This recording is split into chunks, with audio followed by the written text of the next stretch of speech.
Pessoal, muito bom dia. É uma alegria sempre poder estar aqui com vocês, compartilhando com vocês essa situação de pandemia. Eu sempre falo isso, que para mim é muito difícil, né? Eu gosto de sala de aula, eu gosto de ver as pessoas e tal. Enfim, não é uma qualidade só minha, né? É uma questão da natureza humana. E a gente foi forçado a se adaptar a esse ambiente virtual e tentar tirar o máximo proveito dele, porque também é uma característica nossa humana se adaptar às situações as mais adversas possíveis.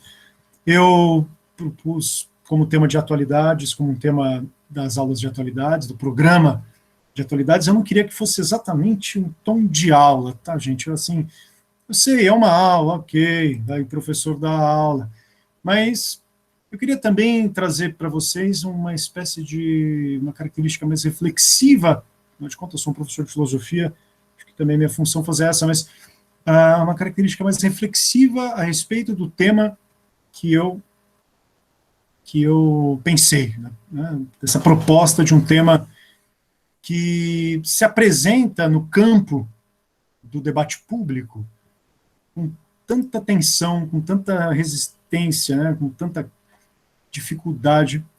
E eu quero aqui com vocês afastar um pouco o caráter retórico, caráter que é do uso puramente emotivo que esses termos, democracia, fascismo, se apresentam na arena pública, né, no dia a dia em que esses termos são usados, e conseguir fornecer para vocês, e para mim também, né, como um exercício de reflexão,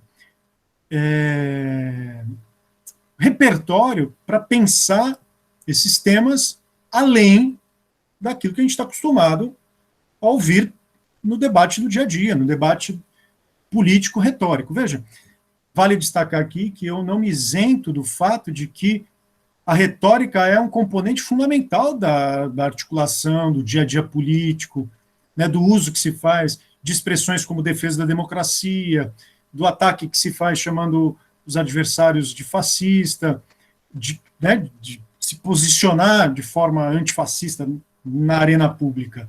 Mas não é do meu interesse, obviamente, e aqui vale uma nota importante no começo dessa nossa conversa, porque não é do meu interesse, muito menos da minha característica, usar uma discussão como essa aqui politicamente, mas tentar tomar uma certa distância e olhar esse tema, olhar a democracia, ou pelo menos perguntar, é uma provocação, né? A democracia está em risco? O que é, afinal de contas, o fascismo? Fazer uma pergunta não retórica aqui, mas uma pergunta genuinamente filosófica, genuinamente reflexiva, analítica, provocadora no sentido de despertar em nós uma certa reflexão que, como eu disse, insisto, eu enfatizo, foge do ambiente do dia a dia da retórica política e trazer para vocês um conjunto de repertórios, pelo menos um conjunto de notas, vamos chamar assim, para que a gente consiga olhar esse tema, a discussão que tem desse assunto no debate público com mais condições de analisá-los, né? Fazendo uma analogia aqui, não totalmente descabida, mas também um pouco forçada, mas uma analogia que eu acho que vale a pena. Quando a gente tem diante de nós uma situação, por exemplo, como a pandemia, exige um certo comportamento de manutenção, de cuidado, né, não se desesperar, embora seja desesperador, onde a comunidade política, a comunidade científica, a sociedade civil como um todo, pense, colabore para entender exatamente o que significa o que está acontecendo sob o nível biológico, da experiência médica, da saúde da sociedade, dos riscos inerentes que essa doença provoca e da catástrofe efetiva que uma doença como essa provoca. A gente sabe que na análise que se faz dos termos políticos, da experiência política, é um pouco diferente, o objeto é outro, as tensões são outras, envolve crenças, né? Envolve crenças pessoais enraizadas que são muito fortes, envolve a nossa opção partidária em alguns momentos, nossa visão de mundo. Mas o que eu quero deixar bem claro aqui para vocês, e deixar claro com bastante honestidade, com bastante tranquilidade, eu trabalho, eu estudo esse assunto, não exatamente fascismo como uma experiência histórica do ponto de vista italiano, né, mas a concepção, né, o comportamento, a maneira em que há uma dimensão na nossa experiência política que tende, formata uma mentalidade que a gente pode chamar aí de fascista. Eu, como vocês sabem, quem não sabe, eu escrevi um livro a respeito desse assunto, chamado A Imaginação Totalitária. Então, é um assunto que me fascina, é um assunto que me provoca, me exige a pensar sobre determinados termos, mas não para acusar o meu adversário, não para acusar ninguém de fascista, mas para entender as condições psíquicas, sociais, jurídicas, políticas, econômicas, em que um regime tal como o fascismo possa chegar ao poder, se consolidar. A gente sabe, nós não vivemos, nós não estamos vivendo, afinal, se estivéssemos vivendo um regime como esse, eu não estaria aqui livremente dando uma aula e fazendo questões dessa natureza. Então, nós vivemos efetivamente numa democracia, e por isso que a pergunta, né, democracia em risco? Quer dizer, está em risco? E a gente sabe que tem certos assuntos que são muito sensíveis, traz para a gente um certo incômodo. E eu sempre fui muito fascinado com esse incômodo. E eu sempre quis entender, mais do que colocar o dedo acusatório com relação aos meus adversários políticos, na arena política, meus interlocutores, mais do que dizer para eles, olha, vocês são isto ou aquilo, este personagem político é ou não, é entender como eu pudesse evitar cair na tentação de ser membro ou participar de um regime injusto. Acho que essa é a grande pergunta que eu sempre tirei, sempre aprendi com o velho Sócrates. É melhor você sofrer a injustiça do que ser o agente de uma injustiça. E se um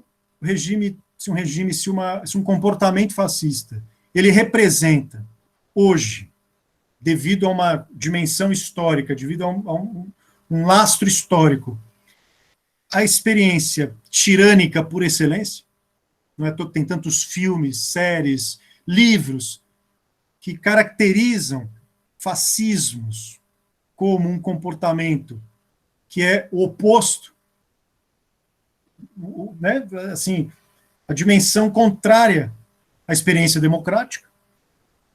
Então, eu sempre me perguntei, bom, como é que eu faço para eu saber quando eu, né, não estou atuando como um?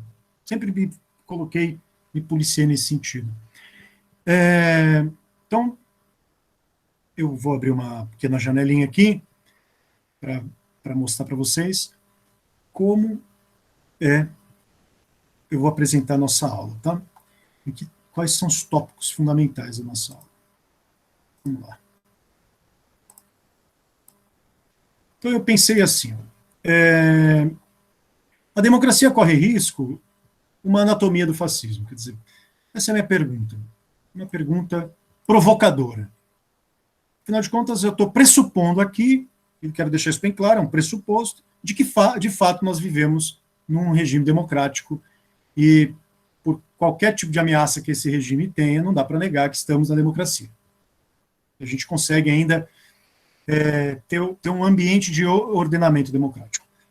E que se há um risco efetivo à própria democracia, esse risco é, por razões históricas, que eu pretendo, pelo menos, anunciar aqui algumas, é uma disposição fascista, quer dizer, um fascismo. Eu já deixo claro, volto a repetir, enfatizo, de que não cabe a mim julgar quem é ou não fascista. Tá? Longe, eu quero me comportar aqui como alguém da área filosófica que pensa a natureza desse fenômeno e coloca condições para que a gente não caia nele, se livre dele, sobretudo em nós, não nos outros, né? Em nós. E para começar a falar desse assunto, quer dizer, fazer um assunto bem assim, tá? Colocando 3 tópicos. Gostaria de discutir com vocês, afinal de contas, o que é a democracia, pensar em fragilidades inerentes à própria ordem democrática. Então, embora possamos tratar a democracia como um regime político, um regime que sustenta a nossa ordem social política, há, antes de tudo, fragilidades que são inerentes à própria democracia. Hoje mesmo, eu escrevo para um jornal, para quem não sabe, um jornal grande aí, do Paraná, e hoje mesmo eu escrevi um texto, estava pensando aqui na nossa aula, na nossa conversa, e o título do meu texto foi As Fragilidades da Democracia. Na verdade, o texto foi o resultado daquilo que eu preparei para falar com vocês, né? Não o contrário. O que eu estou falando para vocês não é o resultado do meu texto. Eu justamente quis aproveitar que eu estava pensando nesse assunto e escrever um texto chamado As Fragilidades da Ordem Democrática ou da Democracia. Vou falar disso e depois eu gostaria de apresentar para vocês tópicos, conceitos que compõem genericamente, essencialmente, um valor, por isso uma anatomia, daquela grade, daquela arquitetura, daquele esquema do que se chama fascismo. Tudo bem? Alguma pergunta específica a respeito de tudo que eu falei até agora? Fiquem absolutamente à vontade de me interromper, perguntar. Eu sei que vocês devem estar um pouco cansados, tímidos, mas não se intimidem, não hesitem em perguntar se tiver alguma coisa para falar, tá bom? Então vamos lá, vamos perguntar aqui, portanto, o que eu entendo? Aqui eu tomo a liberdade, gente, de falar por mim. Agora falar como professor, como alguém que escreve, como alguém que tem uma posição sobre escrever um livro sobre esse assunto, portanto, como alguém que tem alguma coisa a contribuir para o debate. Tá? Então, eu vou falar o que eu penso da democracia. Acredito que a democracia, literalmente, o regime democrático, ele precisa ser entendido antes de um regime, portanto, antes da formatação de um Estado. A gente tem que entender a democracia como um valor. Para quem já viu minhas aulas de democracia, isso já certamente falei a respeito. Mas, para quem nunca viu, eu entendo a democracia primeiro como um valor. Um valor que é sustentado, um valor que se sustenta, não numa ordem política, mas numa ordem moral que condiciona a ordem política. Portanto, é um valor que nós precisamos apreciar, que nós precisamos cultivar. E esse valor não pode ser reduzido, é um valor político, obviamente, tá? Mas é um valor que tem um fundamento numa ordem social, numa ordem moral, e o fundamento desse valor, quer dizer, aquilo que dá sustentação para esse valor, é justamente o fato de que a democracia é o poder, não do povo exatamente, não o poder soberano de uma unidade orgânica chamada povo, mas o poder do homem público poder discutir e tomar decisões coletivas no espaço público da cidade. Então eu entendo a democracia como, tem um teórico italiano, ele tem uma frase, eu gosto muito, Roberto Bobbio, a democracia é um método de tomar decisões no espaço público coletivamente. Então, esse método de tomar decisões no espaço público, ele exige de nós, pelo menos, alguns critérios que são absolutamente indispensáveis. Né? A condição necessária para que isso aconteça, para que a ordem democrática prevaleça. É que a ordem democrática é o espaço em que a discussão é o dar razões e cobrar razões no nível da experiência política, portanto, no nível da experiência compartilhada em comunidade, é o seu pilar. Na democracia, você diz e recebe o contraditório. Só que essa relação de dizer e desdizer, portanto, essa relação de debate, de discussão, ela necessariamente precisa se sustentar no âmbito do diálogo. Em outras palavras, a democracia é o regime político, é a ordem política que privilegia o diálogo, o debate. Não há democracia se o crivo das decisões não forem tomadas justamente pelo espaço público da discussão. Isso é fundamental, gente. Porque é no espaço público da discussão democrática que se dá, portanto, a pluralidade de ideias, a dissonância, o contraditório, o respeito ao adversário. O adversário não é meu inimigo, o adversário é meu espelho, que reflete, que me ajuda a refletir, percebe? O adversário é o outro. Aqui o componente, portanto, da pluralidade implica, se sustenta melhor na intersubjetividade. Então a democracia é o regime da liberdade intersubjetiva. Percebem a ideia? Quer dizer, é o regime da liberdade compartilhada. Tudo bem isso? Estou sentindo vocês um pouco quietinho. Obrigado, Rafael. Então, não dá para eu aprofundar muito, mas quero deixar isso como um parâmetro fundamental. Então, a democracia é o ambiente, é a crença política em que os membros de uma sociedade, de uma comunidade, reconhecem em si mesmo e nos outros que as correções que serão feitas das normas, dos valores, das leis, das decisões, passam necessariamente pela discussão que implica, portanto, o reconhecimento de pluralidade, liberdade, que eu estou chamando aqui intersubjetiva. Não se assustem com o termo. É a ideia de que eu preciso ouvir do outro, preciso estar com o outro, dando razões e cobrando razões. Nesse sentido, gente,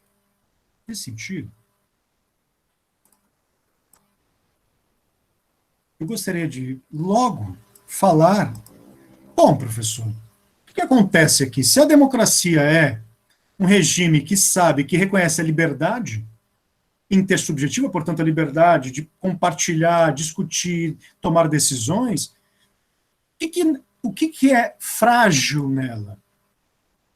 Por que ela é um regime frágil? Vamos lembrar que o nazismo, por exemplo, é um regime dos mais catastróficos, a representação absoluta do mal encarnado, chegou ao poder democraticamente. Não podemos esquecer isso. Vamos lembrar do velho Sócrates, da crítica que o Platão faz à democracia, que Sócrates foi morto pela democracia. Para os cristãos, não vamos lembrar que quando Pôncio Pilatos pergunta por que Cristo deve ser crucificado, ele não está tomando uma decisão soberana, senão dando ao povo a soberania de tomar a decisão, o que devem fazer com ele. Crucifica, solta Barrabás. Portanto, a tomada de decisão conjunta tem riscos, tem fragilidades. Ela pode estar matando o homem justo. Eu colocaria aqui uma primeira fragilidade, que é a seguinte: como a democracia ela valoriza o indivíduo, o que pode acontecer no espaço democrático é o relativismo. Relativismo. O relativismo moral. Ou seja, tudo é permitido. Esse relativismo moral, de tudo ser permitido, pode. E aqui eu falo bebendo em vários teóricos, tá, gente? Mas aqui não dá tempo de explorar todos, mas pode. E levado às últimas consequências, aquilo que alguns teóricos chamam de atomismo. Atomismo individualista.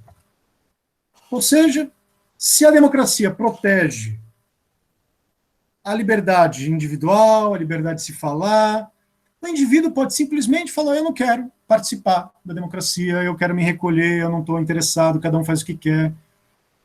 Democracia é isso mesmo, cada um faz o que quer. A liberdade de expressão. Portanto, um caráter frágil da democracia é priorizar e colocar o indivíduo num ápice, elevá-lo a um nível em que o individualismo, egoísmo, acaba justamente criando uma armadilha para a própria democracia. Né? Já comentei isso para vocês em algumas lives. Para que eu vou sair na rua de máscara? Que o problema é meu, eu faço o que eu quiser, não preciso me proteger. Problema... Percebe, então, o atomismo individualista, o relativismo. Outra fragilidade é justamente o polo oposto, quer dizer, a democracia se tornar uma ditadura da maioria. Então, a democracia passar, como ela privilegia o consenso, ela passa a ser justamente uma ordem orgânica coletivista. Então, o coletivismo pode se tornar perigoso. Nesse sentido, o espaço em que nós tomamos decisões coletivas pode gerar, né, pode criar uma ideia de uma vontade geral, isso aqui para falar uma expressão Rousseau, vontade geral do povo como algo infalível. Vox populis, vox Dei. A voz do povo é a voz de Deus. Mas quem é o povo? Quem é o sujeito da coletividade? É o povo. Mas o povo é uma abstração. Portanto, nós podemos cair, percebe? Ter uma tentação de olhar o povo como uma unidade orgânica que tem uma unidade, uma identidade orgânica, por exemplo, uma nacional, étnica, racial, que exclui tudo aquilo que é estrangeiro, tudo aquilo que é outro. Portanto, eu falo em nome do povo. E aí a democracia acaba dando à ideia de vontade do povo um caráter de infalibilidade, como se o que o povo determina é infalível. A vontade, né, tornando-se assim um voluntarismo do popular. Percebe? De um lado eu tenho justamente o risco da individualidade atômica e do outro eu tenho o risco da coletividade orgânica. Então tem uma fragilidade inerente à própria democracia. Eu ia mencionar, vou apenas mencionar outra aqui, eu vou até escrever, que é, bom, Como a gente não sabe, como o povo, no espaço político, não consegue tomar decisões, às vezes boas decisões, decisões claras, a gente acaba recorrendo aos especialistas. Então, acaba virando uma espécie de tirania dos especialistas. Então, vamos a decisão não está na mão do povo, na inteligência do povo, na sabedoria do povo. A decisão está popular. O populacho não pode conduzir a democracia. O populacho é ignorante. É melhor a gente recorrer aos sábios, aos cientistas, aos especialistas. Não estou negando a ciência aqui, tá? Estou dizendo que a ciência não pode ser a última palavra da decisão democrática. Então, a comunidade científica passa a ser parâmetro da comunidade política. Isso não pode acontecer. Eu identificar comunidade política como se fosse comunidade científica. Dizem os vocês já ouviram essa expressão? Dizem os especialistas. Bom, se os especialistas disseram essa é a melhor decisão. A gente tem que tomar cuidado também para a democracia não virar isso. Porque decisões políticas, ainda que possam ser amparadas por relatórios científicos, em última instância, a correção, aquilo que corrige o debate político, não é a palavra do cientista. O conhecimento científico não é necessariamente conhecimento político. É isso que eu estou dizendo para vocês. Tudo bem, Pedro Cia? Até aqui, tudo bem? Tudo bem, Alice, Bruna? Falem comigo, me sinto solitário.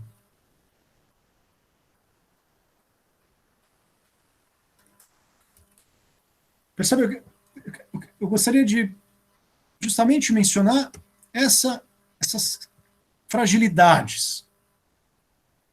Não são, obviamente, nós não devemos dispensar a democracia por isso. O que a gente precisa é reconhecer que esta é uma característica da própria ordem democrática e que é frágil, quer dizer, não é um regime perfeito, ela tem a sua fragilidade. Ela tem os seus riscos. Para falar do primeiro risco, eu lembraria aqui, por exemplo,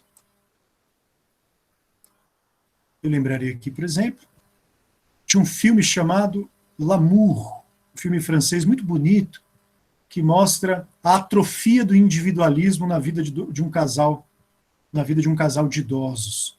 Um filme belíssimo, ganhou Cannes, se chama L'amour, né, de amor, né? Fala muito bem do problema de uma democracia ser profundamente fundamentada no individualismo, a ponto de o individualismo se atrofiar. Ditadura da maioria, ditadura coletivista. Eu lembraria aqui, por exemplo, um filme muito bom que eu gosto, é o Batman, o último, né, o Cavaleiro das Trevas, se eu não me engano, em que você tem ali um tribunal de exceção montado, a vontade do povo determina, e que a gente representa a vontade do povo.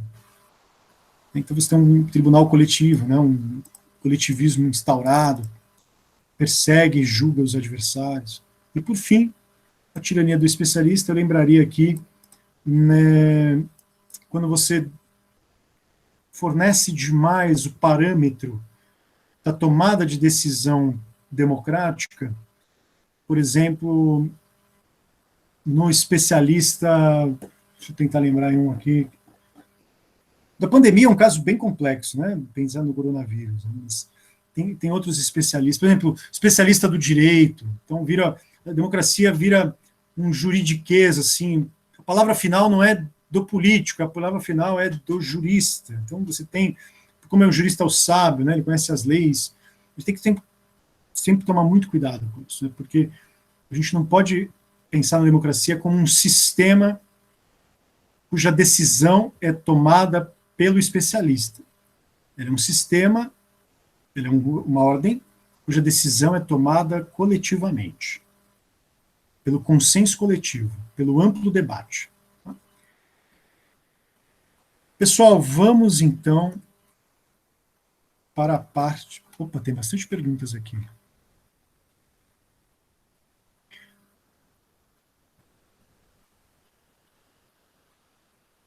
O exemplo... Vamos lá, Alice. As decisões estavam sendo coordenadas... Sim, mas você percebe que ele dá um certo tom de falar em nome do coletivo, né, de falar em nome do grupo, falar em nome da libertação daquele grupo, contra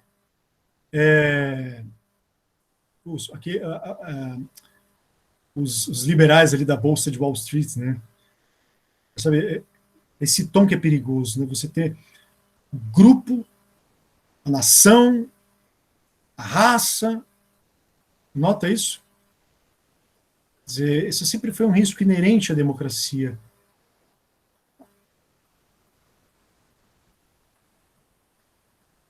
Eu queria... Tudo bem, Alice? Só é que me passou pela cabeça esse filme. Eu poderia lembrar para você, por exemplo, um livro muito bom do Anatole France, que é um escritor francês, escreveu Os Deuses Têm Sede.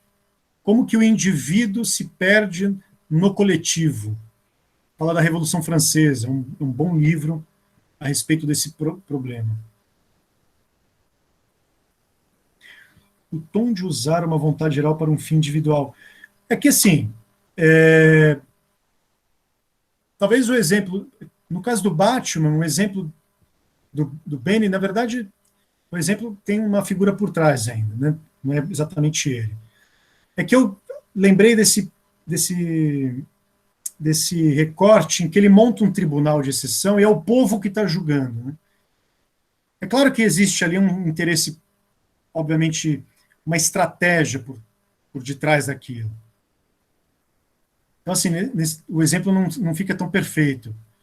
Mas se você pega o exemplo da Revolução Francesa, o que eu quero destacar aqui é a ideia de que você tem um corpo coletivo, que sempre vai ter um sujeito que dá o tom, né, desse corpo coletivo, mas que não fala em nome do indivíduo, fala em nome do todo, fala em nome do grupo. Essa é a ideia. É claro que se você descobrir que há...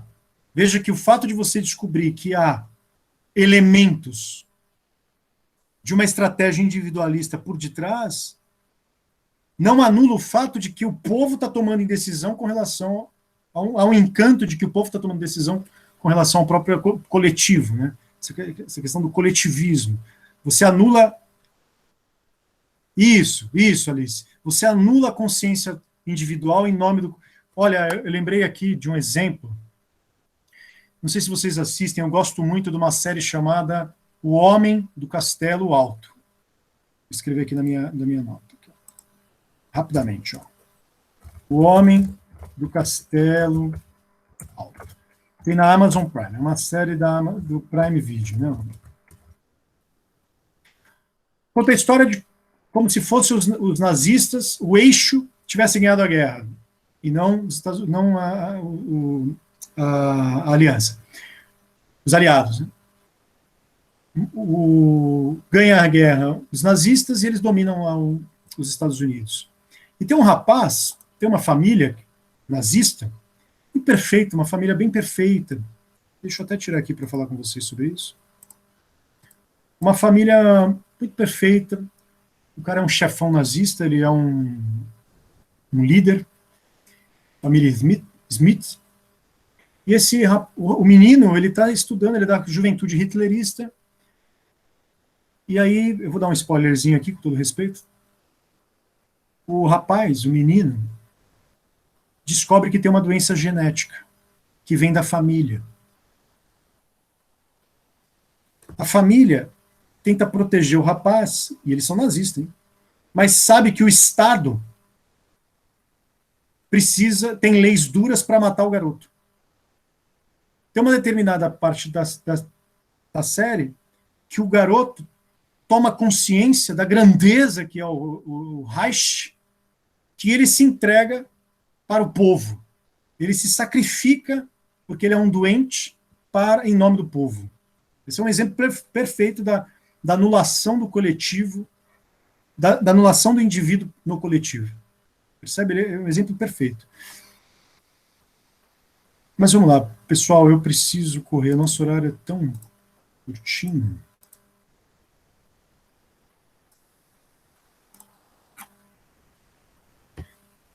Eu abro para perguntas, dependente se vai dar tempo de a gente terminar tudo ou não, tá, gente?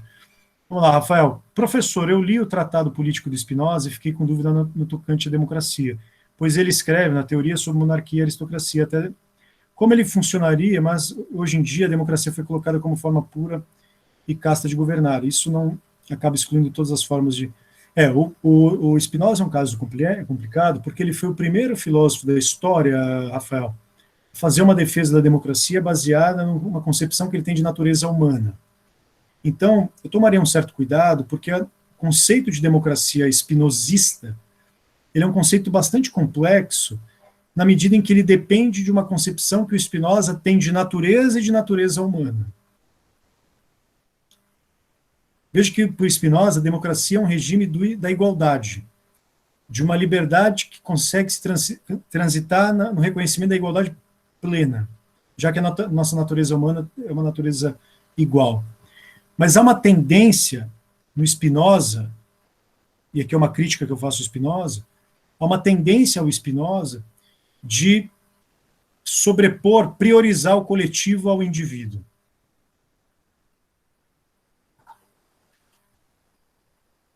Tudo bem? Quer dizer, eu queria voltar aqui rapidamente algumas características que são inerentes ao fascismo, então. E aqui, pessoal, eu vou citar um autor, e aí eu vou falando para vocês o que ele considera efetivamente. Ele diz o seguinte, ó, eu vou ler o texto, tá? Eu estou pegando um texto que eu mesmo escrevi, baseado nesse autor chamado Robert Paxton. O livro dele chama Anatomia do Fascismo, foi de onde eu emprestei esse termo. O Paxton, ele diz o seguinte, olha, peço toda a licença aqui para ler, vou abrir aspas. O que é o fascismo? Chegou o momento de dar ao fascismo uma definição precisa e utilizável. Embora saibamos, estou lendo esse livro aqui, tá? Olha, depois eu passo para vocês a referência. Embora saibamos que uma definição não consiga descrever seu objeto de forma melhor que uma fotografia instantânea descreve uma pessoa. Porque o que ele está mostrando na definição de fascista é que a gente sempre perde alguma coisa. Mas ele vai ser daqueles autores que vão tentar identificar portanto, uma essência, uma anatomia do fascismo. Ele diz o seguinte, olha, o fascismo tem que ser definido como uma forma de comportamento político marcada por uma preocupação obsessiva com a decadência e a humilhação da comunidade. Vista, portanto, a comunidade como vítima e por cultos compensatórios dessa unidade, da energia e da pureza dessa comunidade, nas quais um partido de base popular, formado por militantes nacionalistas engajados, operando em cooperação desconfortável, mas eficaz com certas elites tradicionais, e que repudiam as liberdades democráticas e passa a perseguir como objetivo a limpeza étnica ou social e a expansão externa por meio de uma violência redentora e sem estar submetido a restrições éticas e legais de qualquer natureza. Bom, resumindo o que o Paxton está dizendo. O Paxton está dizendo que o fascismo é um comportamento que se torna cúmplice de uma experiência catastrófica, e que vai olhar, ou melhor, vai se sentir como vítima de uma ameaça externa que tira do eixo, ou pelo menos que macula esse corpo coletivo e adota, portanto, a violência como prática de expurgo para o que não tem nenhum limite legal ou jurídico, percebe? É uma definição muito clássica do fascismo, na medida, então, em que eu destacaria, eu já respondo sua pergunta,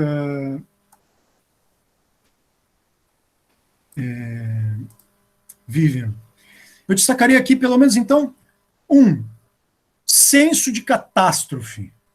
Tem alguma coisa muito errada. Cumplicidade como uma missão restauradora. E usar a violência como prática de expurgo para todos os inimigos, desse corpo coletivo. E uma violência que não transita, não se limita pela moralidade e não se limita pela legalidade. A Vivian diz, professor, eu poderia relacionar a necropolítica do Achille Mbembe como uma fragilidade da democracia? Sim, sim, sim.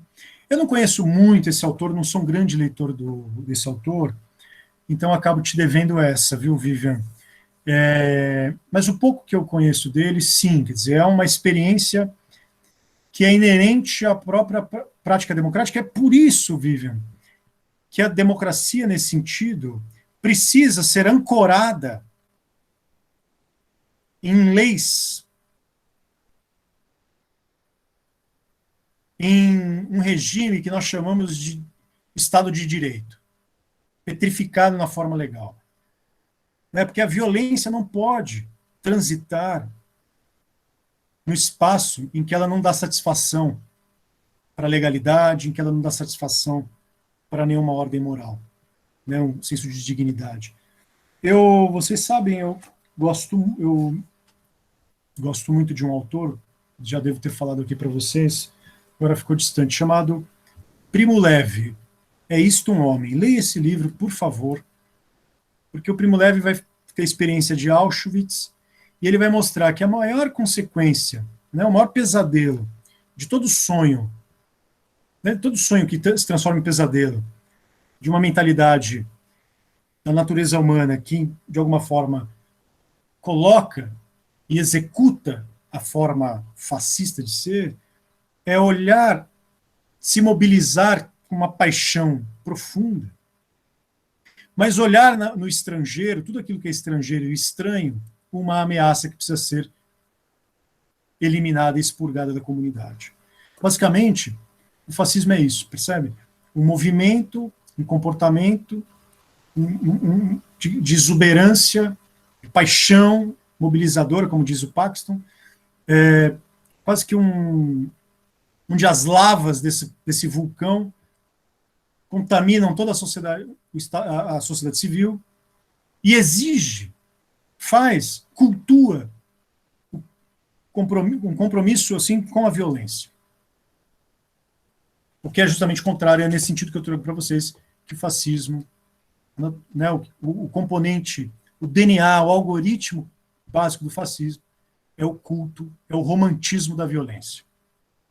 Pessoal, o nosso horário já está lacrando, assim, né? Vocês vão acabar me cancelando aí, né? Então eu queria abrir um pouquinho para perguntas e dar da minha parte por encerrado. Eu tinha tanta coisa para falar.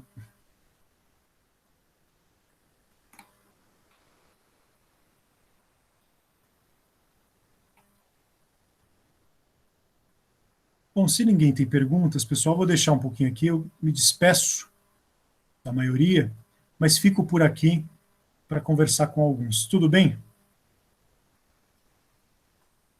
O Rafael faz uma pergunta interessante. O fascismo quer manter a plasticidade da sociedade. O que você entende por plasticidade, Rafael?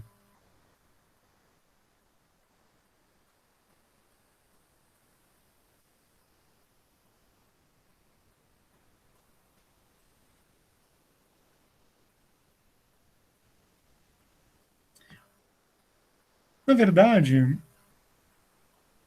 é uma espécie de um horror da igualdade, né? Aquela coisa que as distopias sempre denunciaram, que não é uma igualdade na forma da lei, mas é uma igualdade no conteúdo da experiência humana, em que todos aderem felizes, em que todos se autossubmetem, né? A autossubmissão, dado por um gerenciamento, né? Uma experiência de quase que de doação para essa igualdade, sem considerar justamente o fato de que cada um de nós tem diferenças, são plurais, são distintos, e que essas distinções, essas diferenças precisam ser resolvidas, administradas, quando vai para a ordem pública, no espaço do diálogo, e não no espaço de romantização da violência. Você percebe? Ah, sim. É o Burker, né? Ou é o Becker? O Becker eu não conheço muito, Rafael, mas o Burke eu conheço.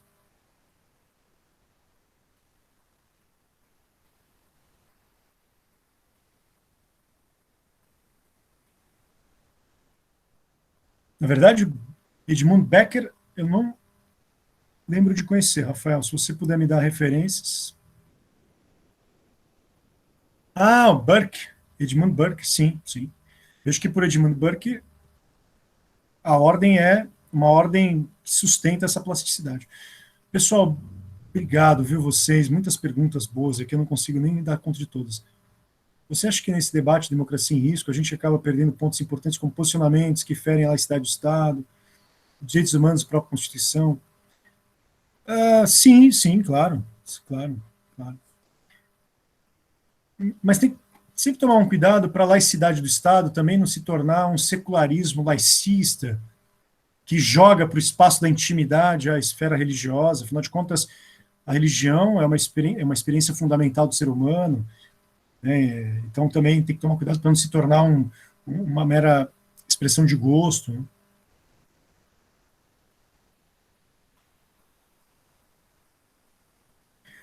Os sofistas tinham muita influência na democracia, viu, Pedro? Obrigado a você, Rafael.